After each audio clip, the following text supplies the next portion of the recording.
Di rumah masih ada berapa? Kita mendapat informasi ada jaringan narkoba, dia bertransaksi di area publik. Mereka memasukkan sabu ke dalam bawah tersebut. Ini bisa sekitar 500 kilo pun bisa masuk. Saya nggak tahu yang ngambil, saya nggak tahu yang punya. Tugas saya cuma naruh sabu itu.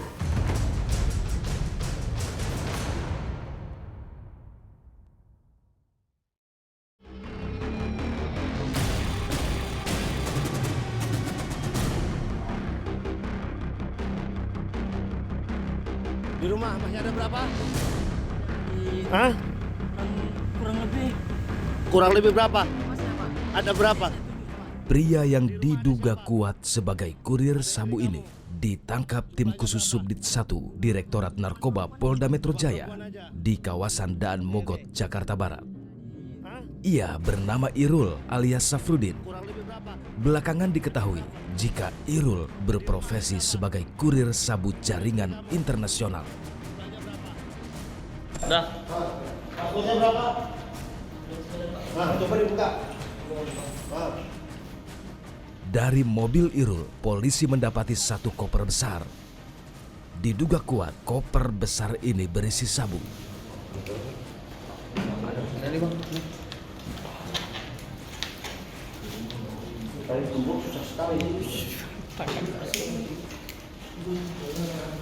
Dan benar saja, begitu koper ini dibuka, tim Subdit 1 Direktorat Narkoba Polda Metro Jaya mendapati puluhan paket sabu dalam bungkusan teh Cina.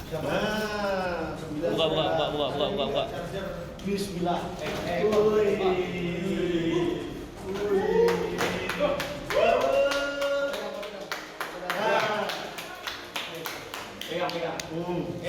Namamu siapa?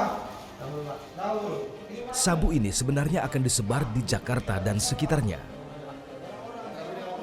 Setelah ditimbang, bobotnya mencapai 21 kg. Kita mendapat informasi di salah satu terminal di Grogol di daerah Jakarta Barat, itu terdapat satu kendaraan Livina warna silver yang sudah lama. 3 Juli ya, 2022 kita melihat ada satu mobil Velfire ya, warna hitam itu berhenti di samping mobil Livina, kemudian menurunkan penumpang. Selanjutnya penumpang tersebut masuk ke mobil Livina. Selanjutnya kita menghampiri, menanyakan identitasnya. Kemudian kita mendapat identitas bahwa yang bersangkutan adalah berinisial AD. Kemudian kita lihat di dalam mobil Livina warna silver tersebut ada 21 kilo sabu. Dari Daan Mogot, Jakarta Barat, tim khusus Subdit 1 Direktorat Narkoba Polda Metro Jaya langsung bergeser ke Ciputat, Tangerang Selatan.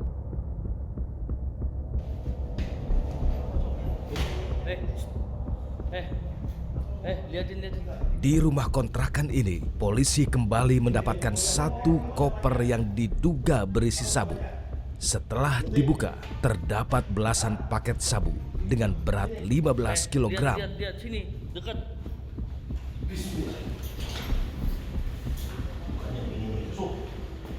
Paket jarum ini Pak, apa ini Pak? Yang nemtek Bapak. Bagian belah. Tuh, gitu ah. Nih, kamu lihat sini, Bu. Itu, Bu. Sini. Baru. Bicara lagi, Pak. Ini? Bisa.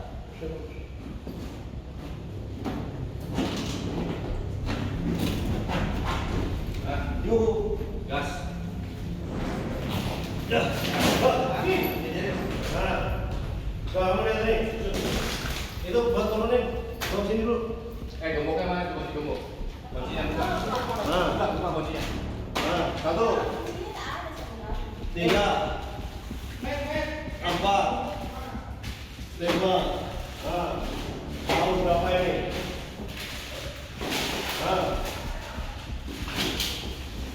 Oke?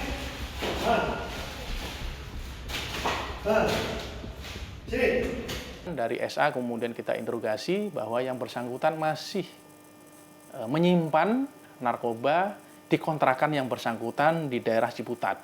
Kemudian kita menuju bersama-sama dengan tim, dengan SA di daerah Ciputat. Kemudian kita temukan di situ ada 15 kilogram sabu. Dari penangkapan ini, tim Sussubdit 1 Dirnarkoba Polda Metro Jaya berhasil menangkap 2 pelaku. Mereka adalah Irul alias Safrudin dan Abdullah. Kepada tim telusur, Irul dan Abdullah buka-bukaan menyoal jaringan narkotika yang dikendalikannya. Jadi kami cuman disuruh jemput sabu, diarahkan jemput sabu, terus diantarkan dari Medan ke Jakarta, Pak. Diperintahkan oleh dia. Jadi saya nggak tahu yang ngambil, saya nggak tahu yang punya, saya nggak tahu yang pembelinya siapa, nggak tahu. Pokoknya saya tahu tugas saya cuma narok sabu itu. Lantas, berapa upah yang didapatnya? Kalau saya nggak ada dijanjikan Pak berapa upah. Di situ saya sudah dapat pinjaman uang 10 juta melalui dari Irul, cash. Irul yang merupakan otak di balik pengiriman sabu ini diupah dengan kehidupan mewah. Mewahnya seperti apa? Serba bercukupan, Pak. Dijanjikan serba bercukupan. Bentuknya apa? Seperti kayak mobil difasilitasi, rumah difasilitasi. Dipinjemin atau dikasih? Pinjamin. Nih mobil, udah. Pegang PPKB-nya, setengah rawat lah. Mobil apa tuh? Alphard, Pak. Alphard? Velfire atau Alphard? Velfire. Yang biayai? Ya bos, Pak. Mungkin nih hitung-hitung potong gaji. Di rumah masih ada berapa? Kita mendapat informasi ada jaringan narkoba, dia bertransaksi di area publik. Mereka memasukkan sabu ke dalam bawah tersebut. Ini bisa sekitar 500 kilo pun bisa masuk. Jadi saya nggak tahu yang ngambil, saya nggak tahu yang punya. Tugas saya cuma narok sabu itu.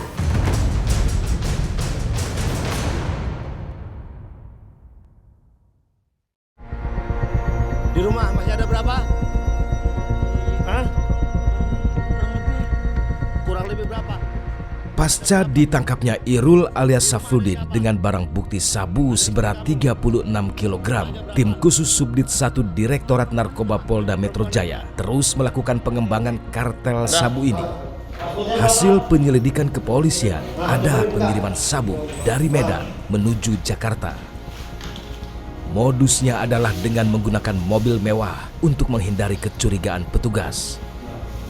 Kita melakukan analisa terhadap barang bukti elektronik berupa HP daripada SA. Di situ kita temukan ada incoming outgoing komunikasi antara SA dengan PJ dan AF, di mana hasil interogasi bahwa PJ dan AF termasuk jaringannya juga, dan dia sedang membawa barang sabu tapi dia tidak tahu berapa banyaknya menuju ke Merak perjalanan. Kemudian di situ juga kita hasil analisanya juga kita temukan ada gambar mobil Hyundai warna putih.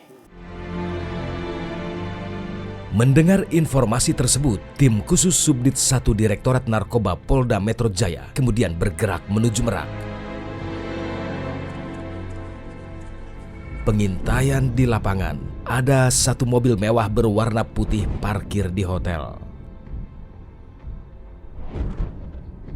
Buka. Biar dia. Ayo, ambil. Buka, cepat. Udah, bawa ke sini. Udah bawa ke sini. Diri. Polisi kemudian menangkap para pelaku dan menggeledah kendaraan yang diduga kuat digunakan untuk mengirim sabu. Nggak tahu. Udah dari Medan, Pak. Iya, saya tahu kamu dari Medan. Kita juga dari Medan. Ngerti kamu? Kamu lihat, bantuin, buka sana. Kabur kamu di sana. Belakang bego. Iya, kamu bikin bego beneran. Kabur. Sana. Bantu, ini jangan pura-pura nggak tahu kamu. Jangan belaga bego, jangan bikin bego belakang. Ntar gue bikin bego beneran. Iya. Bongkar. Pak, amanin ya. Dan inilah detik-detik saat Direktorat Narkoba Polda Metro Jaya membongkar penyelundupan sabu ke Jakarta. Ambil satu. Sini, sini. Ambil satu. Ambil berapa itu? Sabu ini kemudian dikeluarkan dari dalam mobil. Jumlahnya mencapai 30 bungkus dengan bobot 30 kg. Kau nggak ada gunanya juga nih Simun. Ini banyak kali ya isinya. Kemudian kita menemukan di situ ada memang mobil Hyundai warna putih. Selanjutnya kita mendekat di kamarnya PJ dan AF dan mereka kemudian keluar. Dari penggerebekan ini, polisi berhasil menangkap 2 orang pelaku. Mereka adalah Puja dan Afdillah. Keduanya mengaku diberi tugas mengantarkan sabu hingga tiba di Merak dengan upah 15 juta. Terbaik di kelasnya. Ini ada pasti pula. Ada. Udah gorbal dulu ya, gorbal. Dia ngomong setelah sampai Jakarta yang penting mobil ini seberangkan aja. Sampai seberang sampai Jakarta udah itu urusan saya. Dia ngomong kayak gitu. Itu ada perjanjian seperti itu, Pak. Bahwasanya barang ini sampai seberangkan saja ke Jakarta itu udah urusan saya yang loading katanya gitu, Pak. Ah, gitu arahannya, Pak. Saya biasanya kalau untuk perjalanan untuk pergi saja 15 juta, Pak, tapi untuk yang saat ini belum, Pak. Yang 15 juta itu biaya operasional, Pak.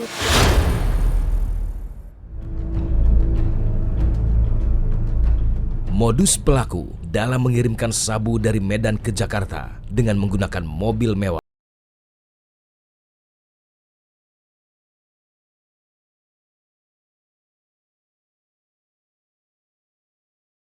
Mobil mewah. Pelaku sudah melakukan perencanaan sebelumnya. Seperti lihat di bawah ini, mereka menyembunyikan sabu itu ke dalam bawah mobil. Mereka memasukkan sabu ke dalam bawah tersebut. Ini bisa sekitar kurang lebih 500 kilo pun bisa masuk ke dalam tempat ini. Oh, berarti cukup luas Nah, ya, Pak, cukup luas dan cukup banyak sabu yang mereka selundupkan untuk diedarkan di Jakarta. Mereka sengaja untuk memasukkan sabu. Coba bisa dilihat ini. Oh iya. Coba dilihat. Oh iya. Dari jarak lebar seperti ini, seperti di bawah ini, dalam jok ini juga 500 kilo bisa, mereka juga bisa muat, bisa nampung dalam jok tersebut. Sama modusnya juga sama, mereka membawa keluarga, kadang-kadang seolah-olah mereka itu pesiar ke Jakarta, betul. Jadi Perintah memodifikasi mobil mewah untuk keperluan pengiriman sabu rupa-rupanya datang langsung dari bandar di Malaysia. Saya beli mobil di Jakarta, disuruh beli mobil. Carilah mobil sekiranya yang bisa mengelabui petugas. Terus buat sekiranya tempat yang diperiksa nggak ketahuan gitu. Tuh saya bawa ke bengkel, Pak. Saya modif mobilnya. Saya modif, terus baru saya pakai kerja. Udah, bawa ke sini. Bawa ke sini. Adapun ide untuk membawa serta keluarga dalam proses pengiriman sabu murni datang dari Irul. Modus keluarga itu supaya kita kan di mana itu kan tentang pemeriksaan, Pak. Oh iya. Biar nggak mencurigakan. Saya bawa keluarga. Siapa aja dibawa biasanya? Kalau saya istri saya, Pak. Terus baru saya kan sebelumnya nggak kenal juga sama ini, Pak. Saya cuma disuruh jemput di tengah jalan. Dia ikut sama saya, bawa anaknya 2 sama istrinya 1. Di rumah masih ada berapa? Kita mendapat informasi ada jaringan narkoba, dia bertransaksi di area publik. mereka memasukkan sabu ke dalam bawah tersebut. Ini bisa sekitar 500 kilo pun bisa masuk. Jadi saya nggak tahu yang ngambil, saya nggak tahu yang punya. Tugas saya cuma naruh sabu itu.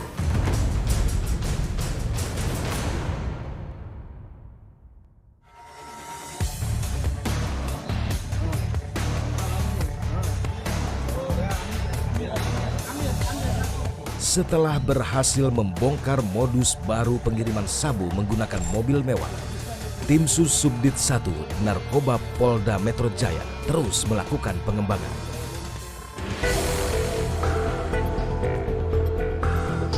Dari Merak, Banten, tim kemudian bergerak menuju Kabupaten Asahan, Sumatera Utara.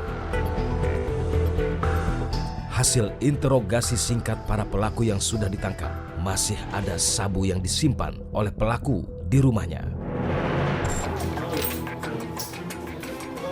Masuk lu. Polisi kemudian mendatangi rumah pelaku, Safrudin, dan mendapati 5 kg sabu di kamarnya.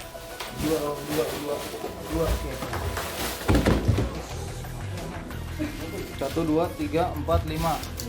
Nah, yang udah aku buka. Coba yang lain bukain lagi tuh. Ini karung-karung ini buka aja. Sampah. Nggak apa-apa, buka. Sebentar, pertanyaan nih. Ada mesin fresh buat apa? Mesin fresh. Selanjutnya tim berangkat ke kontrakan SA di Asahan, Kabupaten Asahan. Di situ kita temukan ada 5 kg. Baru beli semua? Yuk. Pengungkapan terus berlanjut. Masih di Kabupaten Asahan juga, tim Sussubdit 1 Narkoba Polda Metro Jaya kemudian menangkap Tinde, seorang kurir yang berperan menjemput sabu di perairan internasional. Oh, baru semua, Beh, barangnya, Beh.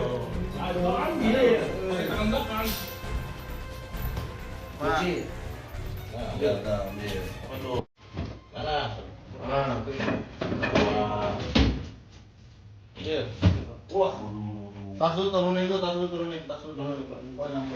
Dari Tinde, polisi berhasil mengamankan 1 kg sabu yang disimpan di rumahnya. Terus nih, taruh kasur. Masih bulu sana di sini. Sekarang begini. Ini udah bukaan belum? Belum bukaan, Pak. Ada lagi? Cuman sampai kita capek ketemu lagi. Ini abang yang keluar dari masuk.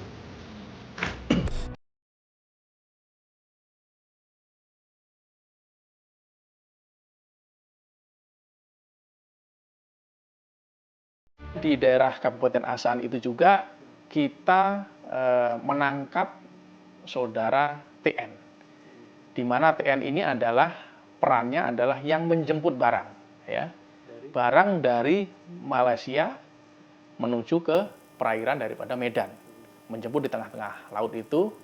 Kemudian kita temukan juga GPS, ya. Kemudian kita sita juga kapal yang digunakan oleh TN untuk menjemput daripada barang narkoba di tengah laut. Kemudian di situ juga kita temukan ada 1 kilo, sehingga totalnya semuanya ada 72 kg. Sabu ini rencananya akan dibawa ke Jakarta. 1, 2, 3, 4. Jadi mereka semuanya itu dikendalikan oleh JF, ya, yang menurut keterangan para tersangka yang bersangkutan adalah warga negara asing. DPO JF yang warga negara asing itu merekrut daripada TN tadi itu yang memang tugasnya untuk menjemput di tengah laut. Memang harus, karena menurut mereka bahwa amannya itu adalah di tengah laut, seperti itu. Kemudian setelah diterima barangnya di tengah laut, kemudian dibawa ke Kabupaten Asahan. Di situ kemudian baru digeser ke orang-orangnya yang sudah direkrut oleh JF. Tinde alias Hendra mengaku perannya hanya mengambil sabu di tengah laut. Dari perairan Indonesia saya bawa kapal ikan ke perairan Malaysia. Ya. Di Malaysia saya jumpa dengan kapal Malaysia di perbatasan. Saudara kemanakan selanjutnya sabu tersebut? Saya beri kepada Irul. Tinde mengaku diperintah Jeff dengan imbalan 50 juta rupiah. Jeff. Di mana keberadaan saudara Jeff? Kurang tahu, Pak. Tergantung banyak saya bawa, Pak. Oh, kalau untuk yang pekerjaan ini berapa yang sudah saudara terima? Sekitar 50 juta ya. Para kurir jaringan narkotika internasional ini harus mempertanggungjawabkan perbuatannya di depan hukum. ancaman hukumannya tidak main-main. Untuk 8 tersangka yang kita amankan, mereka kita sangkakan pasal 114 ayat 2, subsidiar 115 ayat 2, lebih subsidiar pasal 112 ayat 2, jungto 132 ayat 2 dengan ancaman maksimal seumur hidup sampai dengan 20 tahun penjara. Buka. Bismillah. Kamu lihat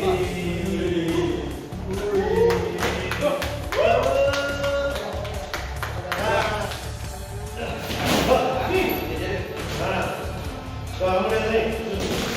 Itu buat temenin. Bawa sini dulu. Gemuknya mana? Gemuk. Ambil satu. Sini. Ada berapa itu? Ada berapa totalnya? Cepat ngomong. Ada berapa bajigur? Saya tahu.